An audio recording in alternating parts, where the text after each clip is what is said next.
પાટણ શહેરમાં આવેલ GB બોરને overhead ટાંકીમાંથી સતત 1 કલાકથી પાણી બહાર વધી રહ્યું છે, ત્યારે ભર ઉનાળે ચોમાસાનો અહેસાસ થાય તેટલું પાણીનો બગાડ થયો છે. પાટણ નગરપાલિકા એક બાજુ સોસાયટીઓમાં પાણીનો ફોર્સ પૂરો પાડી શકતી નથી, પણ આપ જોઈ રહ્યા છો આ વિડીયોની અંદર કે જે ભર ઉનાળે ચોમાસા જેવો માહોલ જામે હોય તેવો જીબી વિસ્તારમાં જોઈ રહ્યા છો.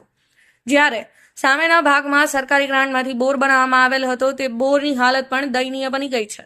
પાટણ શહેરની નગરપાલિકા અનેક ગ્રાન્ટો આવવા છતાં ભ્રષ્ટાચારથી ખદબદી નગરપાલિકા ક્યારે જાગશે તેવું લોકોના મુખે ચર્ચાઈ રહ્યું છે.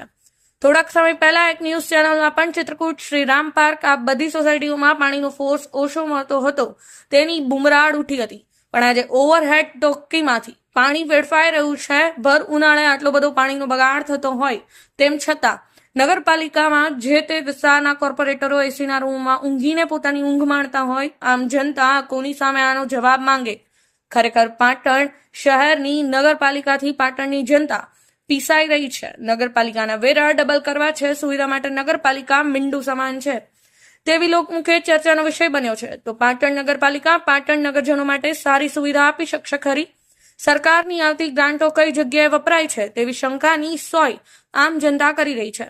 ખરેખર આ ઓવરહેડ ટાંકીમાંથી પાણી નીકળતા જોયું તો એમ થયું આ વિસ્તારના કોર્પોરેટરો આ વિસ્તારની જનતાની સમસ્યાઓ દૂર કરશે ખરા? આમ જનતા પાણી માટે વલખા મારે છે. ટાંકીમાંથી તો પાણી રેલમછેલ થાય છે, તો શું આ પાણી વેડફાયું તેનો જવાબદાર કોણ? બોરના કોર્પોરેટરની પણ તાળું મારેલી હતી. ઓપરેટરો ગરમીના કારણે ઠંડી જગ્યાએ સૂઈ રહ્યા હોય તેવું લાગી રહ્યું છે. તો શું પાટણ નગરપાલિકા આ સમસ્યાને હલ કરશે ખરી? એવું લોકમુખે સંભળાઈ રહ્યું છે. Rajubhai D Patel, Patan news.